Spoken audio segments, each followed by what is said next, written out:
Dapat tayo mga plano sa kinabuhi karon. Amen. Sangay ang plano dagko ug gagmay. Doon ay usa ka tawo nagplano siya maayo sa usa ka bukitlog. Kaning sa bukitlog ipatong niya sa lamisa, inana lamisa, may itlog yan, no? Ipatong niya sa lamisa niya, dako kay sa plano. Iyon niya nga kani itloga ako gini plano maayo. Usa man to ni kabuo, pero ako ni sang palumluman o himungaan. Ini kamiso na ini, usa ra gini kabuo. Ako gihapon ni pasanayon. Kung mabuto ni pasunoyon, kung mabay himungaanon. So kay bay man ang piso. So yang gihimungaan angtor nga pagkahimungaan na ang itlog na po daghan na kayo mga piso. Tunan nang ilakto kay madugay ta. Daghan kayo ng mga piso. Gibaligya niya ang kadaghan o gipalit niya o baboy. Baboy na po siya. Yan yung plano pag-ayos kung itlog lagi ka na. Plano na po na ako ni baboy na po. Lakton na pagkasulti, daghan na kayang baboy. Gibaligya itong baboy. Palit na po o mga baka. Plano ginay mayo. Di pa na kasanay yun. Hangtod, yapos punto. Kalabaw, baka, kabayo. Nana sa tanan-anak. So, giplano na po sa dagan naman po mga yupan. Sa isunod na pong plano ginay. Sa magplano po, magtukod po hospital. Kay dako kayong income ang hospital. Kaya dagan kayo nagsakit. Ito yung plano. Kaya dagan ito nagsakit, dako sa income. So, karon moto sa plano na tukod ng hospital. Sa sunod na po na, so kaya sunod na po plano airport. Tukod na po sa airport. Sige ko siyang plano, sige plano lakalakaw sa skilid sa lamisa. Ang ito na nawoy yung lamisa na nahulog ang itlog, napusgay ang itlog. Pusgay ka na na plano niya. Muna ito sa kinabuhi. So, isa-usahan na itong plano-plano. Usahin mo yun, atong plano rin yung gauna. Pero, kanang pagbuhat, may lisod kayo, di ba? Sa tinuod lang, kaning pagkali na mo, diri. Plano na mo dito, sa katanay may, dito pala mas maris, mga alas 9, binitsapot na may diri. Pero, pag-abot diri, alas 10 binitsapot. Di ba? Bisa-usahan ginatong plano, pero saan man napag-agad ba ng trabaho, ang pagbuhat may agdon sa atong plano. Bisa kung sa kadako sa atong plano, mag-agad sa atuang lihok sa matuman ang mong plano. Pero ang nakamindot sa Ginoo, kay siya ang nagplano, nawa siya nag-agad sa lihok, kay atong Dios gamahanan man. Diba? So di yun na malit ang plano sa Ginoo sa tuwa. Kada usa nato nagutay plano. Amen. Pero dili tanan natong plano kay mutan sa Ginoo. Bisan pa umaayo pa ng pagkaplano nato, pero kung dili na uyon sa kabuton sa Ginoo, dili guna niya kay mutan. Pero nindot ng plano nga uyon pod sa kabuton sa Ginoo. Amen. Muna nga bisan unsa man natong plano basta wala po na sa inline sa pulong sa Ginoo, dili kita mo lampos. Tunay usa ka ginikanan mayo ginyang pagkaplano niya mga anak sa dai kanang pobre man yuta kanang planuhan yung mayo nga makabanag kag Amerikano. So yan yung giplano ang yang anak nga makabanag yun og Amerikano. Di nakabanag yun tuod. Karon digsoon kay kuan magikulata man ang katong anak. Di pauli sa ginikanan. Pagpauli, tingnan sa anak naman, nanindot na kayo ng plano man. Naubag akong naong. So, dili tanan nga mayong plano, mayong resulta.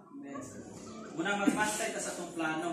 Kaya isang usawa na ito nagplano-plano, basin sa unahan, dili na mayong ang resulta. Pero ang Ginoo, na ay nindot na plano sa tuwa. Kung nagtuo ko, nga sawa pagani ta mga tao ni kalibutan na, giplano na tagmayo sa Ginoo. Ato ang plano lahi sa plano sa Ginoo. Kaya atong plano kasagaran mapakyas man. Pero kung ang Ginoo may plano, di gina mapakyas. Amen. Sa una wala ko'y plano nga pastor, agriculture ko dito ko sa Gihongan. Pero mayong joke ko nga kada ko na plano sa Ginoo, mo gyud matuman sa kinabuhi sa tao. Kaya bisang usawa na ko plano sa mama sa una nga plano, maghuman jud ka agriculture. Pero bisang usawa na paningkamot dito, wala man jud ko kahuman. Kung dito man ako sa Bible school na kahuman. Imbis kini wala plano ha, mao may nahuman noon. Kay plano bisa sa Ginoo. Muna nga, kung nakay mga plano nga wala nahuman sa imong kinabuhi, basi napay plano sa Ginoo nga buot ipahuman sa atoa. Muna wa niya ipahuman ang imong plano kay ang gusto sa Ginoo nga iyang plano mo'y mahuman sa atoang kinabuhi. Okay, so God's plan matud pa diri, I come that they might have life and might have it abundantly, that it might be full and meaningful. John chapter 10 verse 10 nagayon nito nga ang kawatan niya ni aron pagpangawat, pagpatay o paglaglag, pero yanhi si Ginoong Hesukristo aron makabaton ta kinabuhing madagayaon. Si Satanas siya nang kawatan diya nga imbis nga kita blessed unta kayo kay plano na tas Ginoo, so blessed unta kayo atong kaugmaon ang atuang unahan sa kinabuhi, pero giguba mayo ni Satanas tong kinabuhi. O giguba niya mayo. Sinang gikawat atong kalipay. Munang daghan kayong pamilya ro perti sa muka, gubot kayo.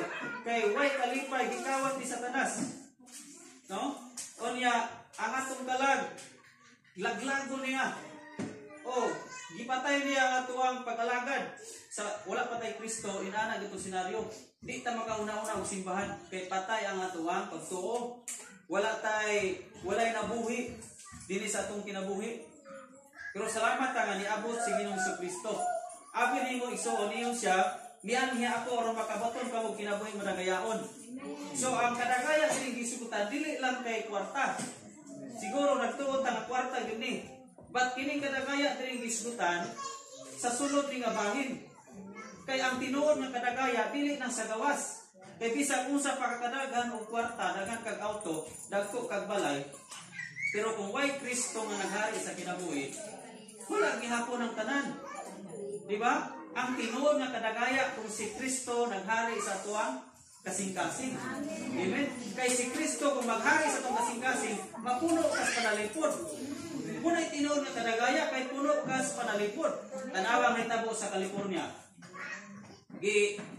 Itsapoy na nila ang Ginoo. Wa nila ilha ang Ginoo. Bisag unsa kadaghan silang mansion, nindot kay ilang mabalay, dako kay sila dito. Pero kay wa may Kristo nga naghari silang kinabuhi, was agang tanan. Ang tanan nilang kanato. Di ba? So kinsa may tinuod ng kadagaya, katuos kamong balay nga nagpabilin kay nganuman katong balaya nag-ila ni Kristo. Ipahari si Kristo sa kinabuhi. That's why puno siya og panalipod.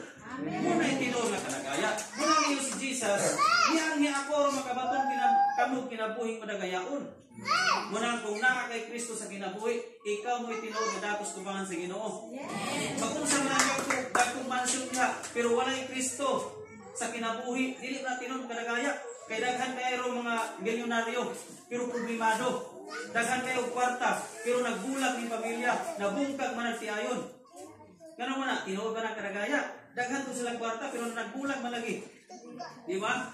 Daghan to sila kwarta, pero naghikog man lagi. Kay dili lagi tinuod ng kadagaya ng las gawas. Ang tinuod ng kadagaya, kanina sulod. That's why, gusto ang Ginoo nga makabaton ta aning klases kadagaya. Nga, kanang sa sulod, maghari si Kristo. Oh, kay was nga, maghari si Kristo, tinuod yung kadagaya, kay naman, kabalo ka makuntinto. Basta kay na kay Kristo, kabalo ka makuntinto sa kinabuhi. Pero lahik ning walay Kristo, bisan pagkakagkwarta, dili na makuntinto sa kinabuhi. Muna uban nil makuntinto, mga bit. O, diba? Wait, ito makuntinto sa unsay na ihatag sa Ginoo. Di na mabit, abong ka ng bakuyo. Diba?